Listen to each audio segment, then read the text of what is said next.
परभणी जिल्हा मध्यवर्ती बँकेच्या अध्यक्षपदी भाजपचे रामप्रसाद बोर्डीकर यांची निवड झाली असून परभणी जिल्हा मध्यवर्ती बँकेवर प्रथमच भाजपने झेंडा रोवला आहे। मागील 2 ते 3 दिवसापासून अध्यक्षपदासाठी भाजपमध्ये 2 प्रमुख नेत्यांमध्ये मोर्चे बांधणी सुरू होती। यामध्ये वरपुडकर यांच्यावर मात करत बोर्डीकर यांनी विजय संपादन केला आहे। आज झालेल्या बैठकीमध्ये बोर्डीकर बिनविरोध निवडून आले आहेत, तर उपाध्यक्ष म्हणून राजेश पाटील गोरेगावकर यांच्या गळ्यात माळ पडली आहे। प्रतिनिधी रियाज कुरेशी, DLP न्यूज, परभणी। या निवडणुकीमध्ये आपल्या जिल्ह्याचा पालकमंत्री बँकेच्या निवडणुकीमध्ये कशा पद्धतीनं गेलं पाहिजे त्यावर चर्चा माझ्याबरोबर झाली आणि यामध्ये मग आमदार साहेब, आमदार राजेशजी विटेकर साहेब, आमदार भुटकुळे साहेब, आमदार नवघरे साहेब, आमदार राहुल पाटील जिल्ह्याच्या आपण हा सगळा गोंधळ कमी केला पाहिजे आणि बँकेला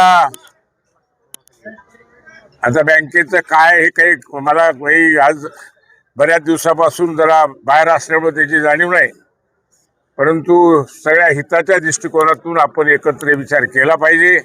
यापुढं एकत्र विचारानं पुढे चाललं पाहिजे असा एकमुखी निर्णय आमच्या सगळ्यांचा झाला आणि त्यांनीच हे आमचे अध्यक्ष आणि उपाध्यक्षाचे नाव फायनल केलेत।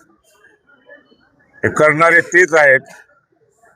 आम्हाला फक्त माहीत बी नव्हतं यांच्या बैठका केव्हा झाल्या, यांचा विचार केव्हा झाला, पण या 2 दिवसामध्ये मला सांगितले की तुम्ही कोणतीही भूमिका घ्यायची नाही, आम्ही सांगितलेल्या भूमिकेवरच पुढे चालायचं।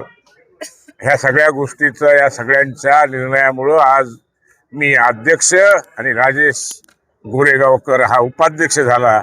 या सगळ्यांचे मनापासून मी आभार मानतो, मनापासून त्यांचं ऋण व्यक्त करतो आणि पुढच्या कामाला सगळ्यांच्या विचारानं, सगळ्यांच्या संमतीनं करू हा शब्द या निमित्ताने केला।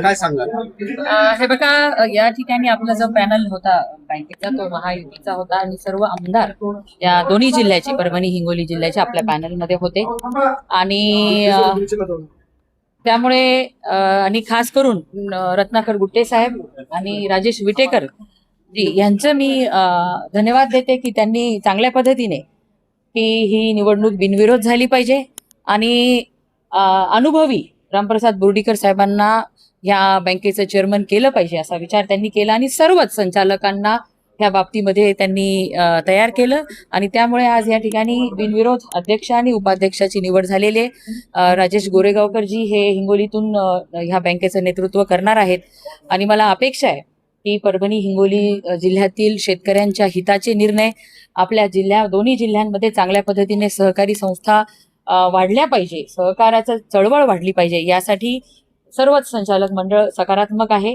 आणि चांगल्या उद्योजक घडवावेत, तरुण महिला यांना उद्योग या ठिकाणी करता यावा, शेतकऱ्यांचं हित जोपासता यावं। जे या बँकेचे सभासद आहेत, जेवढ्या पतसंस्था आहेत, जेवढ्या संस्था आहेत, त्या सगळ्यांच्या कल्याणासाठी यापुढे आम्ही सर्वजण मिळून काम करणार आहोत।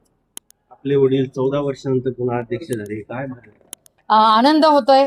ज्या खोट्या केसमध्ये त्यांना अडकवलं गेलं होतं, आज या ठिकाणी बिनविरोध अध्यक्षांची निवड त्यांची झालेली आहे।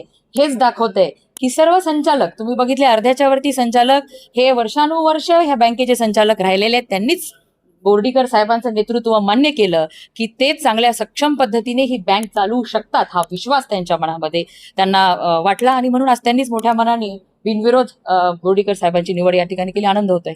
आपल्या माध्यमातून बँकेमध्ये आणखी काय नवीन येणार? मी आताच सांगितलं, सहकाराचं जाळं अधिक सक्षम करण्यासाठी सहकारी संस्था, सहकारी जे काही देशाचे सहकार मंत्री अमितभाई शहा ह्यांच्या संकल्पनेतील आणि मुख्यमंत्री देवेंद्र फडणवीस साहेब यांच्या संकल्पनेतील सहकार चळवळ आपल्या परभणी हिंगोली जिल्ह्यामध्ये आपण या ठिकाणी अधिक भक्कम करणार आहोत.